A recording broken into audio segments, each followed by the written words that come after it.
Bismillahirrahmanirrahim. Wala taziru waziratu wizru ukhra. Pendosa tidak akan menanggung dosa orang lain. Wa an laisa lil insani illa ma sa'a. Orang hanya akan mendapatkan hasil karyanya. Nanti kita akan jelaskan ayat surah An-Najm ini. Wa qala sallallahu alaihi wasallam, ini istimewa hari ini. Ma min mu'minin, tidak ada orang beriman yu'azzi akhahu bi musibatin, yang bertakziah kepada saudaranya yang terkena musibah, illa kasahullahu subhanahu, kecuali Allah akan memberikan kasahu, kiswah, apa itu Pak? Baju kebesaran, atau bahasa lainnya apa Pak kalau baju kebesaran? Baju kemuliaan. Iya, min hulalil karamati yaumal qiyamah, baju kebesaran yang berisi kemuliaan pada hari kiamat. Kama qala sadaqallahul azim wa sadaqa rasulul habibul karim dzalika syahidina syakirin walhamdulillahirabbil alamin. Bapak Ibu rahimakumullah, yang dikutip tadi riwayatnya oleh beliau tadi, guru kita tadi, itu berasal dari i'anatul talibin. I'anatul talibin itu penjelasan dari kitab Fathul Mu'in. Fathul Mu'in itu adalah kitab fikih yang paling tinggi untuk level talibin, santri-santri pesantren tradisionalis. Mulai dari Safinatun Najah, kemudian naik Sulamun Najat, naik lagi Sulamut Taufiq, lalu naik Fathul Qorib, 3 sudah 4 ya. Lalu I'anatul talibin atau Fathul Mu'in. Apa tadi? Safina, Sulamun Najah, Sulam Taufiq, Fathul Qorib, Fathul Mu'in. Fathul Mu'in dijelaskan oleh I'anatul Talibin. Satu riwayatnya yang barusan tadi disebutkan. Gimana tadi Pak Bu? Kalau saya terjemahkan bahasa Arabnya nggak hafal, bahasa Indonesianya saya hafal sedikit. Tapi pakai lagu. Sering dengar ya Pak ya? Itu tadi itu kalau diterjemahkan ke dalam bahasa kita jadi lagu. Saban malam Jumat ahli kubur. Orang Jawa ya? Balik nang umah ya. Terus? Terus wacan Quran sakalimah. Terus? Lamun nggak ada ngapa. Ini orang Jawa bukan sih? Sok contohnya dulu, coba lihat ini. Iya, gimana tuh Pak? Saban malam Jumat gitu ya? Oke. Syairnya gimana syairnya? Iya, saban malam Jumat ahli kubur balik nang umat. Terus apa ke? Mana? Ya, ketemu lagi. Itu diawali dengan sholawat ya. Sholli wa sallim daiman ala Ahmada. Sholli wa sallim daiman ala Ahmada.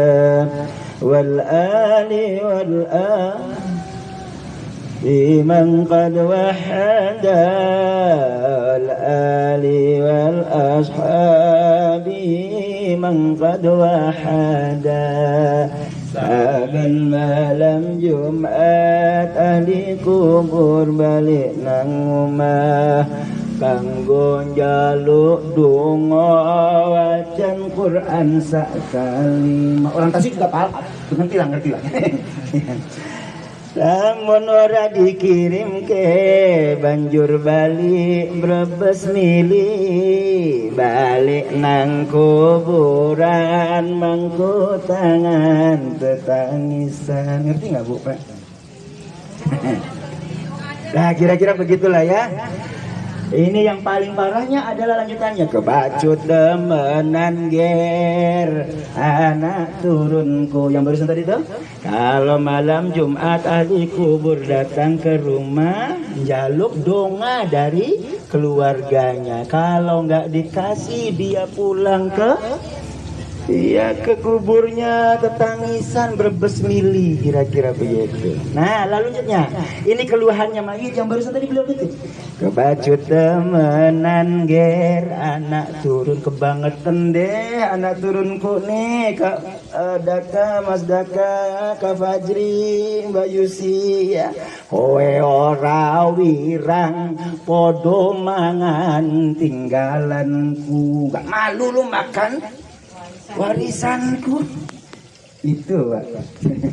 Lamun aku iso mulai alam dunia, andai aku bisa pulang balik ke alam dunia, jage tak rem ring kesi duit pusing masih ono, habisin semua dah mendingan daripada diwarisin sama anak cucu nggak ada yang dok gitu, Pak. Nyampe ya kira-kiranya. Saya nih soalnya janda Bapak Ibu, Jawa Sunda. Jadi Jawa paham, Sunda juga ngerti gitu. Alhamdulillah. Bapak Ibu rahimakumullah, ini ibrah untuk kita semua ya. Jangan sampai kita lupa kebaikan orang tua, apalagi kalau sudah tiada begitu, sehingga kemudian kita cakar-cakaran rebutan warisannya, lupa mendoakan mereka. Bapak Ibu rahimakumullah, ini memang bukan hadis tapi riwayat ulama. Sumbernya tadi i'anatul talibin. Tapi ibrahnya luar biasa untuk kita semua karena sejalan dengan pesan Al-Qur'an dan hadis untuk birrul walidain, bakti kepada kedua orang tua. Bapak dan Ibu rahimakumullah, ini prolognya. Saya nyambung dengan apa yang sudah disampaikan sama beliau. Baik Bapak Ibu, hari ini saya ingin melengkapi apa yang sudah disampaikan sebelumnya, menyempurnakan nanti oleh-oleh yang kita bawa pulang, Pak. Bukan hanya berkat jasmani gitu. Tadi ada katanya ya yang dibawa di tentang pulang, tapi juga berkat rohani. Ini yang akan abadi. Kalau berkat jasmaninya sampai rumah dimakan habis. Berkat rohaninya insya Allah terus akan terkenang sepanjang masa, menjadi bekal untuk kita meraih kesuksesan dunia selamat sampai akhiratnya. Amin ya Allah Rabbal Alamin. Ibu rahimakumullah, sudah 2 poin yang sudah saya sampaikan dalam 2 kesempatan. Yang pertama adalah saat di makam, setelah penguburan kemudian saya bacakan talqin, saya sampaikan riwayat tentang talqin. Nabi SAW katakan, laqinu mautakum la ilaha illallah. Talqinkan orang yang meninggal di antara kalian dengan la ilaha illallah. Hadisnya sahih, riwayat Imam Muslim. Itu adalah poin ke-11 kitab kita yang kita kaji, 37 masalah populer. Kemarin sudah saya jelaskan sedikit saat di kuburan Bapak Ibu. Halo, kata mauta itu artinya adalah orang yang sudah meninggal di antara kalian. Halo, sebab orang yang masih hidup belum disebut sebagai mauta. Kenapa Nabi mengajarkan kepada kita untuk mentalqinkan orang yang sebelum meninggal masih hidup? Itu ajaran untuk kita semua. Halo, menalqinkan orang yang sudah meninggal tentu lebih afdol daripada orang yang masih hidup. Nah itu hari ini kita menalkinkan almarhum. Makanya yang kita baca talqin itu la ilaha illallah. Ucapannya la ilaha illallah, namanya tahlil. Itu sebab kita melaksanakan tahlilan. Itu aplikasi dari nilai laqinu mautakum, yang sudah meninggal di antara kalian talqinkan, bacakan la ilaha illallah untuk yang sudah meninggal. Lalu kenapa kemudian kita yang dituntun untuk melafalkan itu? Pak, Bu, ini latihan. Halo? Kan setelah la ilaha illallah dibaca sekian puluh kali, kemudian kita la ilaha illallah, la ilaha illallah. Ibu Bapak, la ilaha.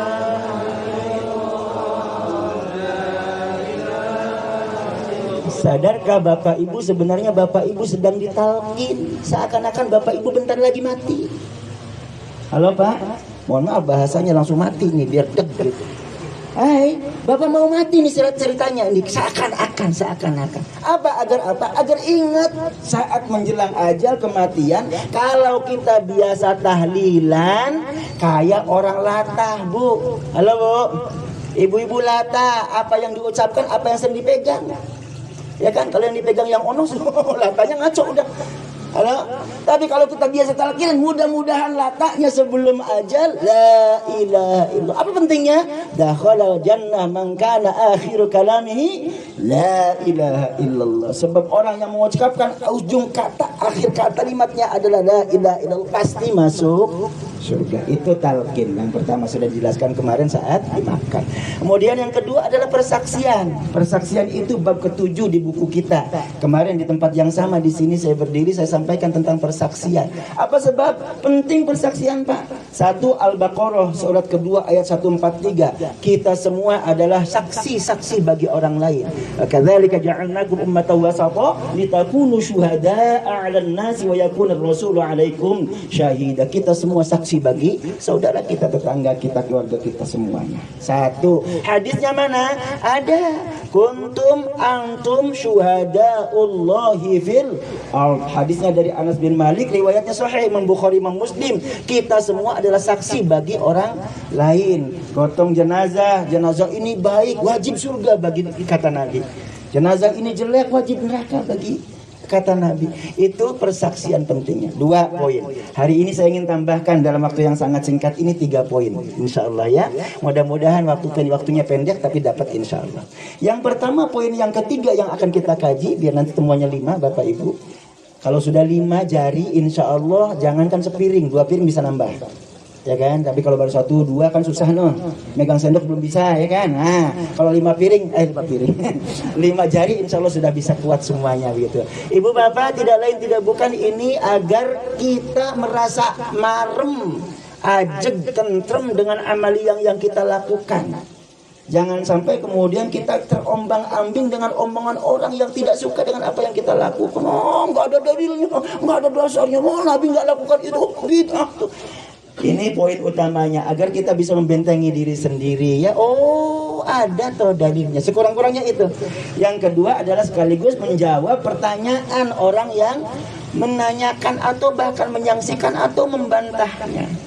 Ya, kemudian ada kita bisa menjawab, oh ini loh hadisnya, ini loh dalilnya.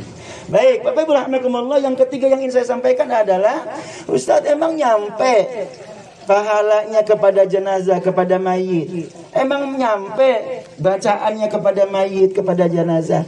Jawabannya banyak panjang Ibu Bapak. Jawaban kita ambil dari jawaban baginda Nabi Muhammad SAW ketika ditanyakan dengan pertanyaan yang sama. Yang pertama adalah tentang haji. 4 sajalah, gak usah banyak-banyak. Satu haji.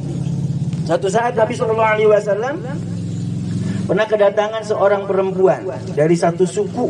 Suku namanya sukunya adalah suku Juhainah. Ya, namanya suku Juhainah. Di sana kan suku-suku ya Pak Bu ya. Datang seorang perempuan ini kemudian datang kepada baginda, ya Rasulullah, ibu saya dulu pernah nazar untuk melaksanakan ibadah haji. Belum sempat haji sudah meninggal dunia. Afa ahujja anha, kata si anak ini, perempuan ini, bolehkah saya menghajikan almarhum ibu saya?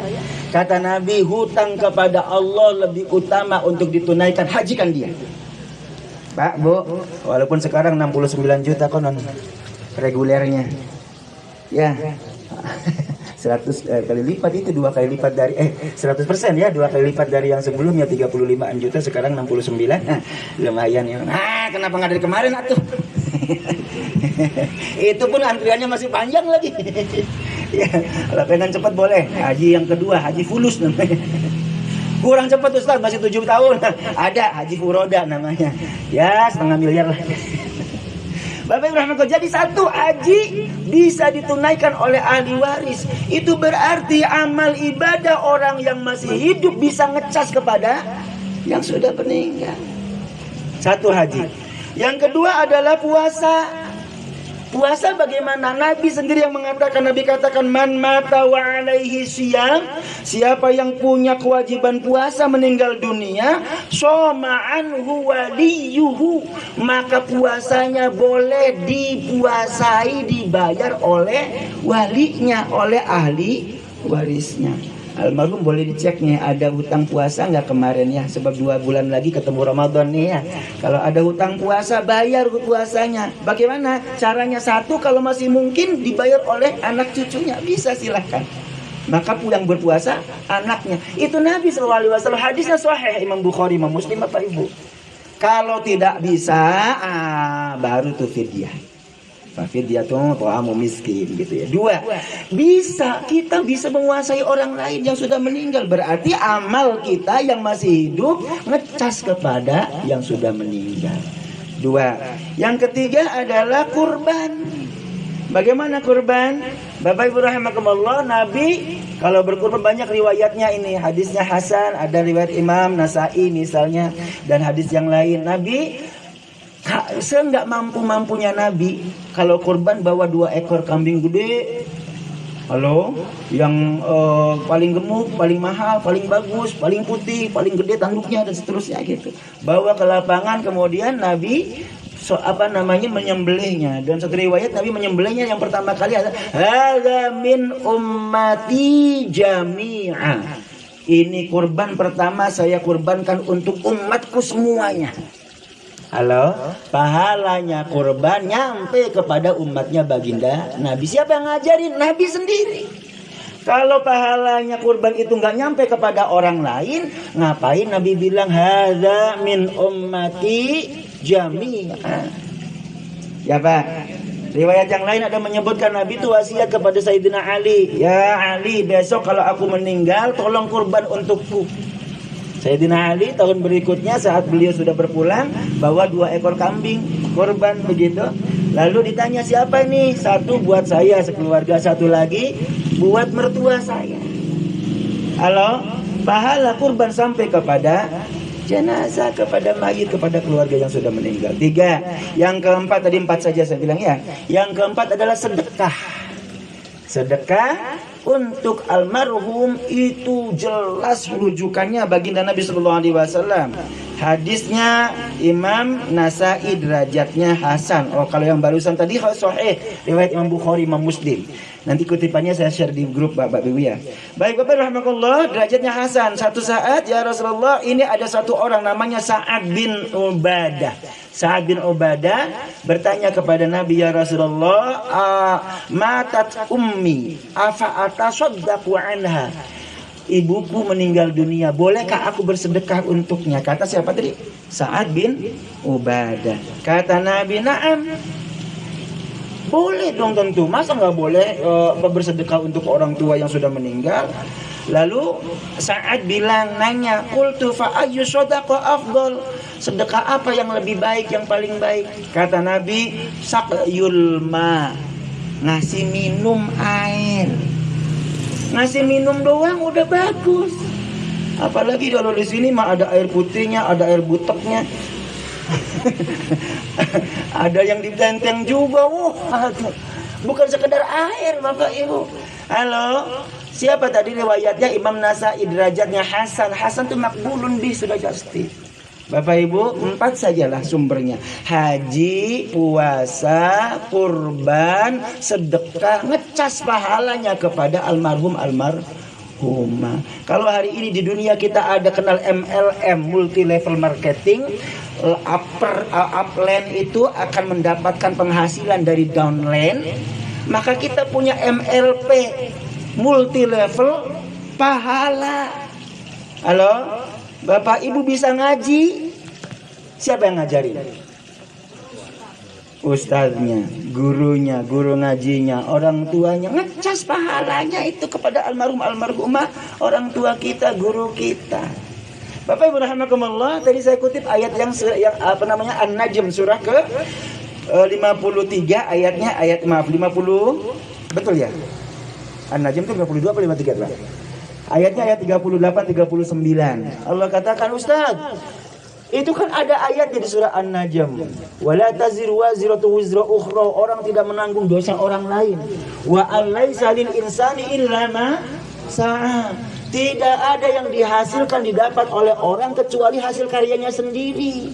Jadi kalau orang lain, anak cucunya bersedekah untuk dia, almarhum sudah meninggal, ditolak dong. Karena bukan amalnya sendiri. Bapak Ibu kalau menerjemahkan Al-Quran, mengambil istinbat hukumnya dengan gegabah serampangan, nggak pakai metode, ini kesimpulannya. bahaya. Menganggap bahwa ayat ini menolak sedekah untuk almarhum almarhumah, menolak anggapan bahwa amaliyah orang yang masih hidup sampai kepada orang yang sudah meninggal dunia hanya gara-gara pakai landasan ayat ini. Padahal ibu bapak, kalau kita kaji lebih dalam tafsirnya yang paling sederhana saja, wa allaisa lil insani illa ma sa'a, itu sederhananya adalah semua hasil karya kita itu yang akan kita dapatkan di sana. Bapak punya anak, anak kita didik dengan baik, anak kita ajarin ngaji menjadi anak yang soleh, soleha. Lalu dia kemudian bersedekah untuk saya, untuk kita orang tuanya setelah kita meninggal dunia. Hai, itu karya kita bukan? Karya kita, jangan dikira bukan karya kita. Karya kita itu bukan hanya yang kita lakukan saat kita masih hidup, bukan. Tapi jariah kita hari ini saat masih kita hidup itu terus ngecas. Kalau bapak punya lembaga pendidikan, punya pesantren, punya madrasah, punya majelis taklim, ada mushola, hai, yang ngajarin kita kebaikan siapa? Guru kita, ngecas terus pahalanya tuh. Halo, jangan dikira berhenti. Tadi ada multi level pahala, bukan hanya yang hasil. Ustaz, itu kan ada hadisnya. Idza mata ibnu Adam inqata'a amaluhu illa min salasin. Kalau orang meninggal dunia maka putus semua amalnya kecuali 3. Ya kan? Sedekah jariah, ilmu yang bermanfaat, anak yang soleh. Bu, Pak, baca bener-bener hadisnya, redaksinya. Idza mata ibnu Adam inqata'a amaluhu. Orang yang sudah meninggal maka terputus amalnya. Kalau amal orang lain untuk dia masih terputus nggak? Enggak. Salah kaprah ini, nggak ngerti baca Al-Quran, yang nggak tahu bahasa hadisnya, ngertiin terjemahnya aja nggak tahu gitu, lalu kemudian ngambil kesimpulan gegabah. Dikira oh hadis ini menolak amal untuk orang yang sudah meninggal. Enggak. Ini hadis bicara bahwa kita ini kalau sudah meninggal sudah nggak bisa beramal lagi. Kitanya. Kalau orang lain beramal untuk kita bisa? Bisa. Gak ada urusan dengan hadis ini. Tidak menolak itu. Paham ya Bu ya? Orang yang beramal untuk kita bisa ngecas pahalanya. Tadi buktinya apa? Puasa, haji, sedekah, apalagi? Kurban bisa. Clear ya Pak ya? Hati-hati jangan salah gegabah memahami ayat maupun hadis. Ambil hanya terjemahnya doang, itu pun juga terjemahnya contekan. Lalu ngambil kesimpulan serampangan, bahaya. Oh pantesan yang amalia kita disalah-salahin, ternyata sumbernya cuma ambil terjemahnya doang. Nggak tahu asbabul wurud, asbabun nuzul, nggak ngerti tafsirnya. Oh pantesan. Maka yuk ngaji. Ya Pak ya, biar paham apa yang kita lakukan ini punya landasan. Baik, ini bagian yang pertama. Amalia orang yang masih hidup sampai kepada yang sudah meninggal. 1. Tadi masih 3 ya, 2 lagi. Yang kedua ya adalah bagaimana tentang ini. Ini tradisi siapa? Oke. Iya, wah ternyata Masya Allah. Tadi waktu 10 menit aja katanya ternyata. Oke. Bu, Pak. Banyak kita dituding ini amaliyahnya orang Hindu zaman dulu, orang Hindu Buddha zaman dulu. Halo, saya agak galak nih. Bapak, sekarang yuk kita lihat. Orang Hindu di Bali masih ada? Masih. Orang Hindu di India masih ada? Ada yang tahlilan nggak? Ada yang tahlilan nggak, Kak? Nah, katanya niru Hindu, gimana bisa orang Hindu nggak ada tahlilan kok? Nggak ada kumpul-kumpul habis. Ada yang ngaben kan. Halo Bapak Ibu, ternyata kalau kita kaji lebih dalam, ternyata sumber rujukannya adalah salafus sholih. Siapa itu? 1 kuncinya adalah Imam Tawus. Imam Tawus itu siapa? Kibarut tabi'in. Beliau lahir tahun 12 Hijriyah. 12 tahun sehijrahnya Nabi, 2 tahun sepeninggal baginda Nabi Muhammad SAW. Namanya siapa tadi? Tawus. Yang beliau tadi kutip itu bahwa orang yang meninggal diuji di dalam kuburnya 7 hari. Itu ucapannya Imam Tawus, kalangan tabi'in. Tabi'in itu salaf bukan? Salaf.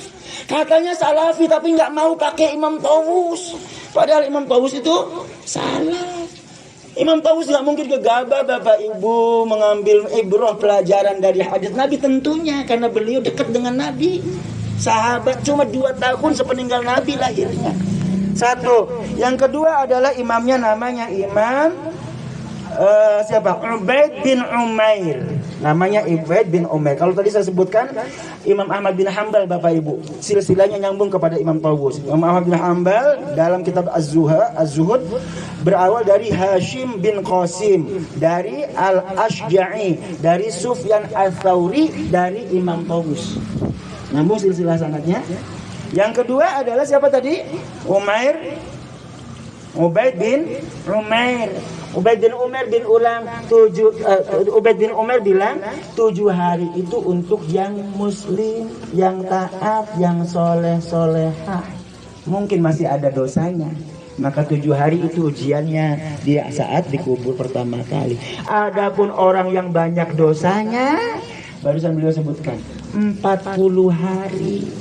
Itu sebab maka kemudian kita doa bersama di 40 hari. Kata siapa? Imam Tawus sama satu lagi Imam Ubaid bin Umar. Kapan lahirnya? 12 Hijriah. Imam Tawus agak panjang umurnya 92 tahun. Imam Ubaid bin Umar cuma 62 tahun. Tapi itu generasi awal masih Bapak Ibu.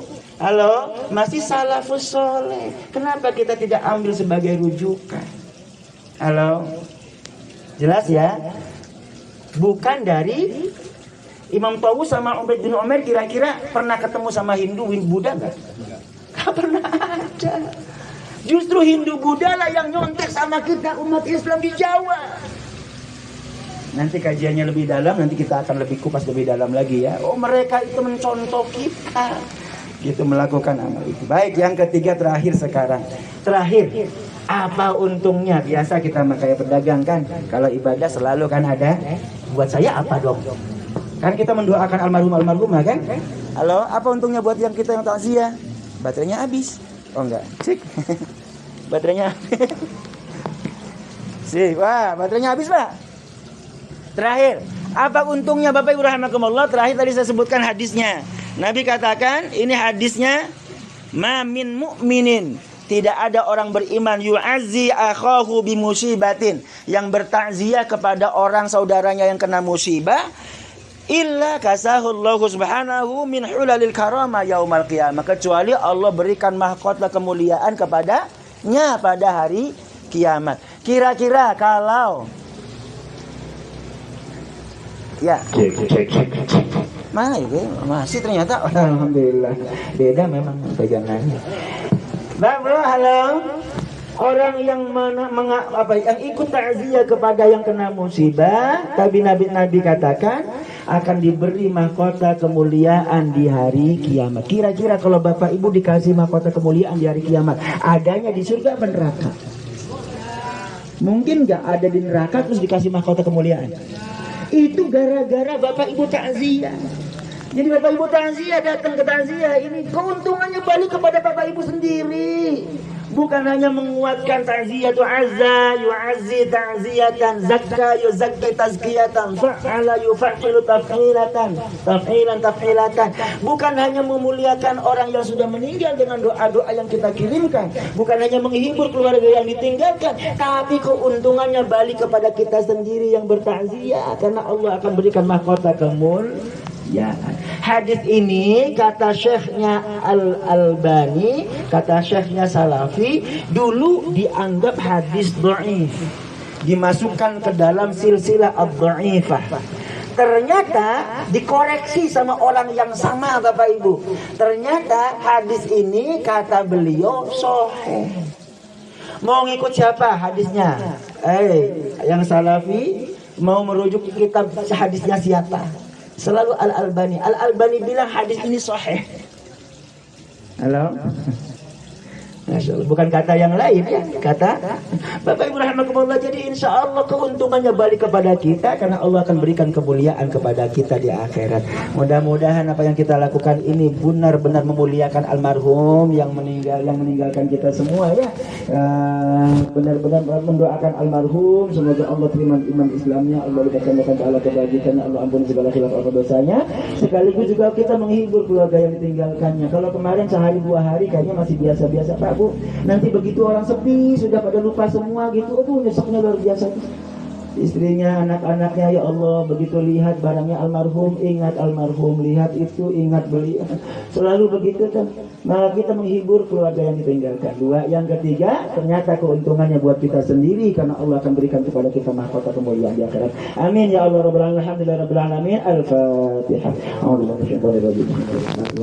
Alhamdulillah rabbil alamin arrahmanir rahim maliki yaumiddin. Iyyaka na'budu wa iyyaka nasta'in ihdinas siratal mustaqim siratal ladzina an'amta 'alaihim ghairil maghdubi 'alaihim waladdallin. Rajim. Bismillahirrahmanirrahim. Wala taziru waziratu wizru ukhra. Pendosa tidak akan